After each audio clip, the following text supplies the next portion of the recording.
pregunta o algún tema que quieran que se aborde.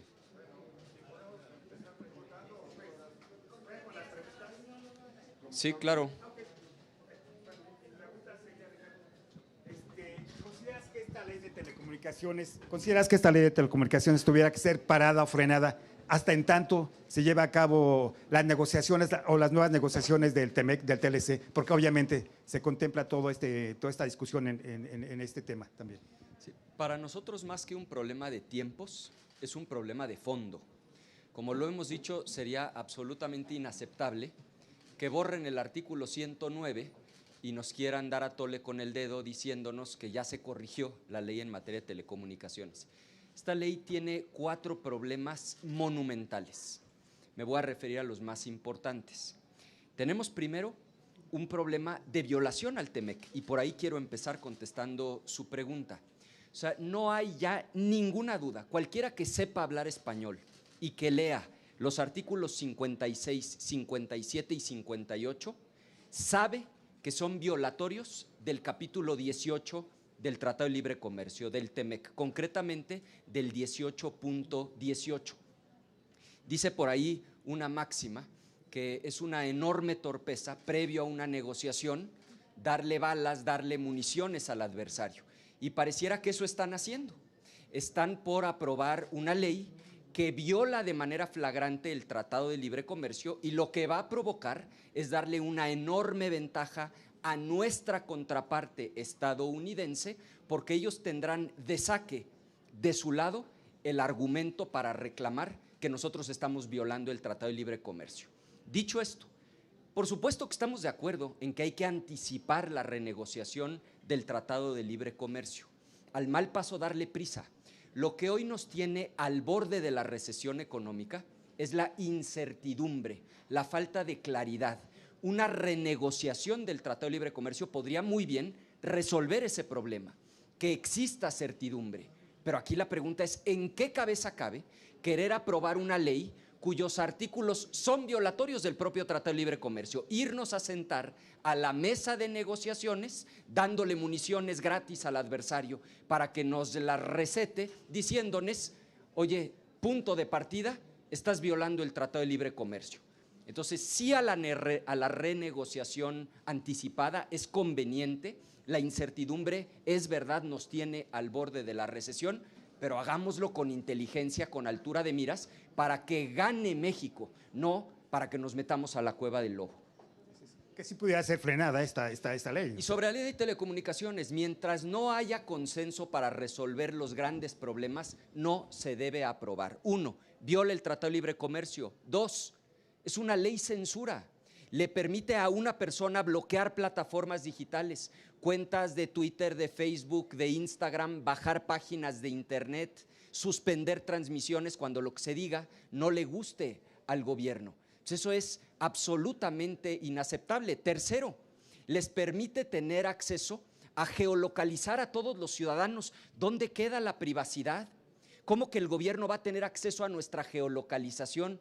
Y les permite además, a través del padrón de telefonía móvil, y esto hay que decirlo, acceder a datos personales sin orden judicial, lo cual en el pasado ha derivado en la instalación de software espía como fue Pegasus, que le permite al gobierno ver todo lo que hay en tu teléfono, fotos, conversaciones, páginas consultadas, conversaciones de WhatsApp. ¿En serio queremos vivir en un país en donde el gobierno sin orden judicial pueda tener acceso al IMEI? Me refiero al IMEI, que es este dato de identificación que les permite infectar los teléfonos, en un país donde ya acabaron con el INAI, que se encargaba de la protección de los datos personales, y en donde no es mi imaginación, el gobierno ha comprado software espía para instalarlo en los teléfonos de los ciudadanos. Entonces, por supuesto que esta ley no se puede aprobar mientras viole el TEMEC, mientras concentre en una persona las facultades, mientras viole la privacidad de las personas, geolocalización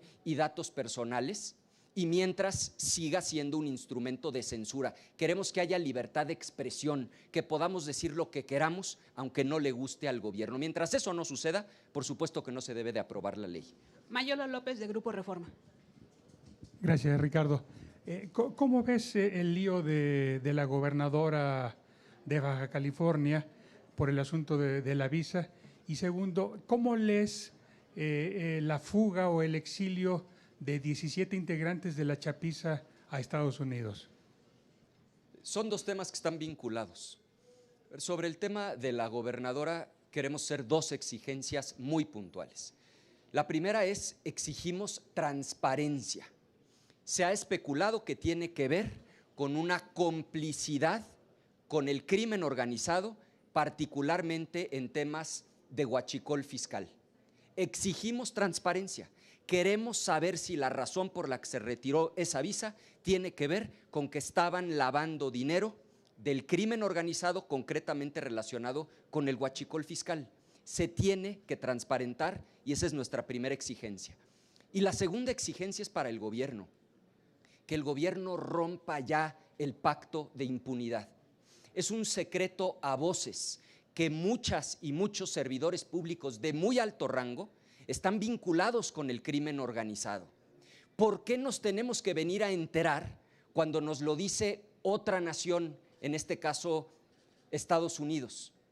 Lo que nosotros le pedimos al gobierno mexicano es que rompa ya el pacto de impunidad, que nos dejemos de enterar por naciones extranjeras y que el propio gobierno mexicano procese a aquellos servidores públicos de alto nivel, incluyendo gobernadores y gobernadores, donde haya evidencia de que están vinculados con el crimen organizado. En resumen, tenemos dos exigencias. La primera es que se transparente la razón por la que le retiraron la visa y la segunda, que se rompa ya el pacto de impunidad. Basta de que nos estemos enterando de la complicidad de los gobernadores de Morena con el crimen organizado, porque nos lo tiene que venir a decir Estados Unidos, que no lo sabe el gobierno mexicano, que se rompe el pacto de impunidad y se procese a quienes anden en malos pasos cuando haya evidencias. ¿Cómo ves el papel en estas circunstancias del esposo de la gobernadora expanista? Por eso es nuestra exigencia de transparencia, porque lo que se ha dicho es que ella y o su familia están vinculadas con hacer dinero en una actividad que es criminal, que se llama huachicol fiscal, y que están lavando ese dinero en Estados Unidos.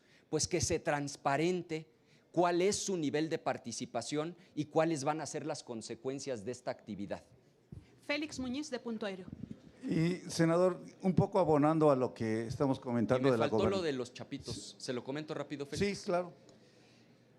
En el mismo sentido, ¿por qué nos tenemos que enterar de la información gracias a otro país?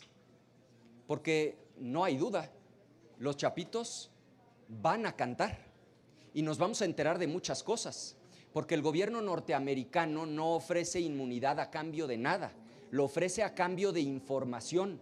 Y esto me lleva a reiterarle la exigencia al gobierno mexicano, que se rompa ya el pacto de impunidad. No puede ser que solo nos enteramos de información, de vínculos de políticos con el crimen organizado cuando interviene otro país. Y por supuesto, debe haber mucha gente, particularmente de Morena, que en este momento está temblando, porque no hay duda de que estos señores van a cantar y van a dar información.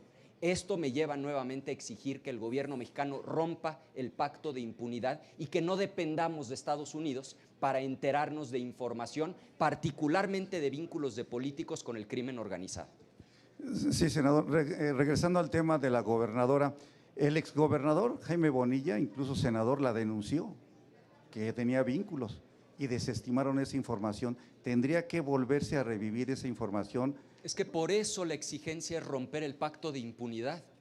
Tiene razón Félix, desde hace meses, si no es que años, un miembro de su propio partido hizo acusaciones muy graves. ¿Que no se investigó lo que el exgobernador había denunciado? Lo que tenemos es un problema gravísimo que se llama pacto de impunidad, donde quienes están en el poder defienden a los que son de su mismo partido. Eso es lo que se tiene que acabar. Y en el otro tema que te quiero preguntar sobre la violencia política en Veracruz, pues ya también sacrificaron a una candidata, en Jalisco otro, y van a haber elecciones entonces, y bueno, ya independientemente de esa violencia política, también la que hay en Sinaloa, caray, ¿cuándo van a frenar eso? A ver, lo respondo con claridad. Morena ofreció paz y lo que está dejando es un cementerio electoral. Van 51 con el asesinato del día de hoy, 51 asesinatos solo en el primer trimestre de este año por violencia política. Entonces, está clarísimo. Morena ofreció paz y está dejando un cementerio electoral. Es inaceptable que un país tenga 51 asesinatos por violencia política solamente en lo que va de este año.